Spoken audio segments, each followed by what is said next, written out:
But what do you kind of? It's always difficult when you ask a filmmaker what they want people to take away, because you don't want it to be prescriptive. But what's your major ambition that somebody watching this film that had no understanding of capoeira would gain from it? That they won't see capoeira as just a sport, as something that is just oh yeah, that's capoeira, we've seen that, that's BBC. Yeah.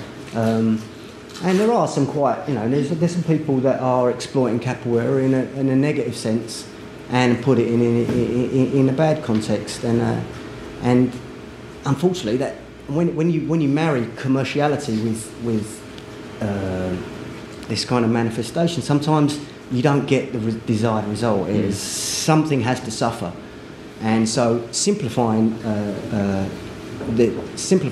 for example, capoeira makes it easier and digestible for some people, and money, as we all know, becomes something that is more important.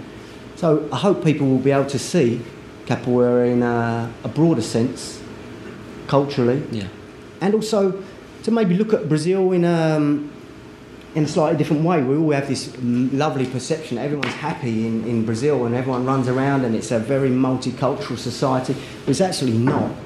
I mean, there's a film just come out called Troop of the Elite, which is quite interesting because it shows the government's killers, if you like. There's a squad called Boppy that dress in black, and they're very intimidating. I've seen them on the street. They race around, but these guys are highly trained, and they go in to fight this war with drug traffickers, which is and the drug trade. I don't know if anyone knows about Brazil, but you've got. In Rio especially, you've got the asphalt, what they call the asphalt, which is where the middle classes live. But on the hills, you've got the favelas. And the favelas get zero assistance. They don't get anything, really. They get a token, but nothing like what is the privilege. But so the traffickers feel the vacuum there. They put themselves in because there's no police, there's no medical, there's no schooling. So the traffickers put themselves in there. But they actually gain their economic power from the middle classes by selling the drugs very close and selling it to the middle classes. So it creates a bit of a vicious circle. And they send, when there's a problem, they send in the military police, which is the most corrupt institution in Brazil. They pay you 480 reais, which does about 80 quid a month, and give you a machine gun. And if you can't get a job as a road sweeper, you can get into the military police.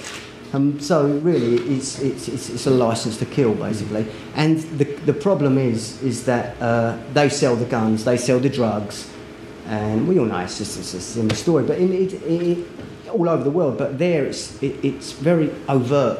Everyone knows it goes on. They have a word there called Brazilian jeitinho. We call it corruption, but they call it jeitinho. It's just a way of getting around things, and it's just a nice way of kind of making things. Okay, but this film, we'll get back to this film, it's now become quite a phenomenon. It's a massive success. And basically, it's about these guys that wear black. What was the title? It's called Troop of the Elite. Right. Troop of the Elite. And they go into these favelas and they can shoot straight. And they go in and they're called the Skulls because they never take prisoners. They don't take prisoners. They just kill. That's all they do. They just bring bodies down off the hill. And they're very good at it because they're highly trained. They've got good weapons. And this film... And they torture people as well, and this highlights this in the film. They put bags on people's heads and they beat people after death, and then they suffocate them. And they're numb, so it creates a real fear into when they see these guys come in, they get very scared.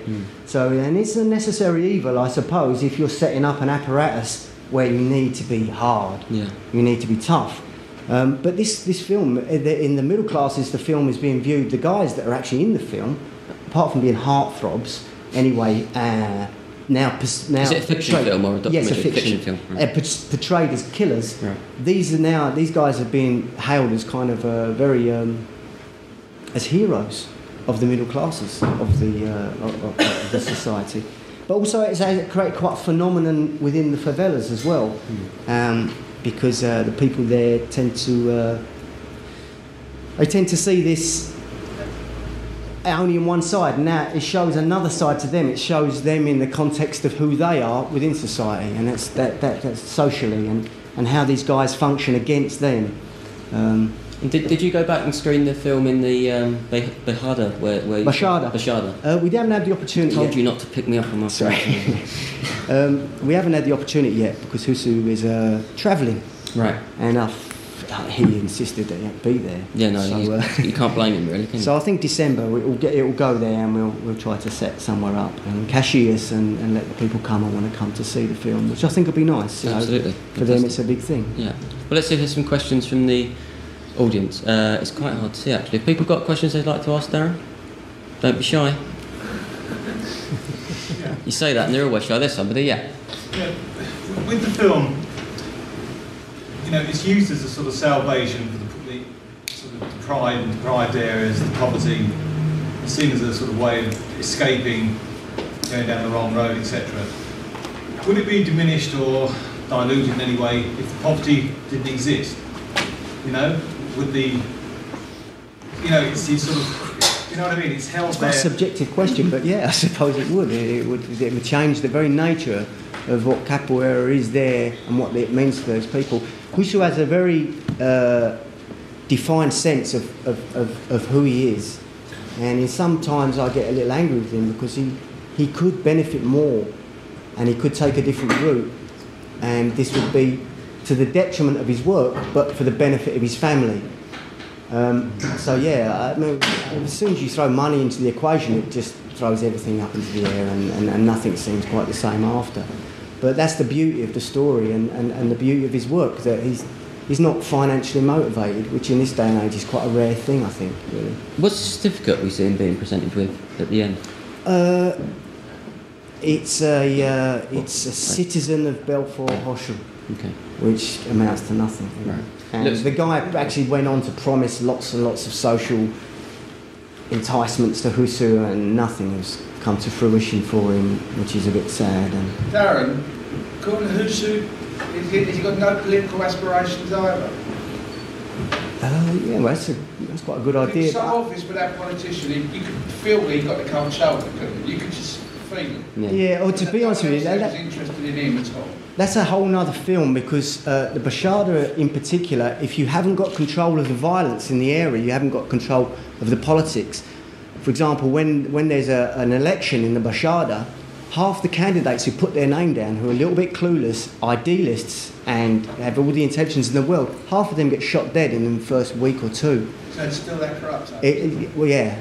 And death squads operate there. I don't know if anyone read a year, 18 months ago, there was a lot of guys, 29 people got massacred. There was a big massacre there. And that was basically political wranglings. You know, guys wearing balaclavas, off-duty police. An interesting statistic is that most police, military police that are killed in Rio are not killed in uniform, they're killed out of uniform. And that tells you that they're doing something and put themselves in positions where there are guns and danger. Another good example is that politically, I mean, it's just a fraught situation there. And, for example, like the homicide investigation rate in the Basada is 1.4. And that's just investigation rate. So there is no... it's not a very good thing. It's, you put your name down on a piece of paper as a politician. It's not like here. You know, you're really signing up for something big, and you need to have... So he won't be running for the Lib Dem? I don't think so. Mayor of London. Okay, any other questions? Anybody else got final chance? Yeah, somebody at the front. Okay, recently there's been so many movies about Brazil, City of God, violence and all that. Do you think it's the effect is just this is just material for entertaining us, or do you think this is making people more conscious, and do you think in the future European people might go and try to act on that and try to change the situation? Did people hear the question at the back? Yeah? Okay, good. I think there has been a lot of media about Brazil. I think that's certainly true. But is that just entertainment? I think it is just entertainment at the moment. Although Brazil does produce some wonderful documentaries and films. It's not just violence, and they do produce some wonderful films. But I think overall, I think it's just it's a new frontier. And they're very inventive people, the Brazilians. Very, very good and very... you're Brazilian? Yeah, see. I think you're right, though. I think in some sense it is entertainment. It does lead us into glamorising poverty, perhaps, and glamorising violence to a certain degree. I think there are certain films, though, that do it. I mean, if you take a film like City of God, without getting into the merits or non-merits of that film, I think that's a film that has some sort of social conscience. I think there are other films. There was a film which I'm not even sure if it was released here, called Touristas. It may have come out under a different title, which was the most exploitative piece of crap. And it's basically about a group of American and English tourists in Brazil who get captured and taken off into a source type situation. Their organs are taken up. I think there's a difference between films that are seeking to exploit and films that are seeking to educate. And I think City of God is maybe one of the ones that is from the better camp. But Katja Lund, the co-director of City of God,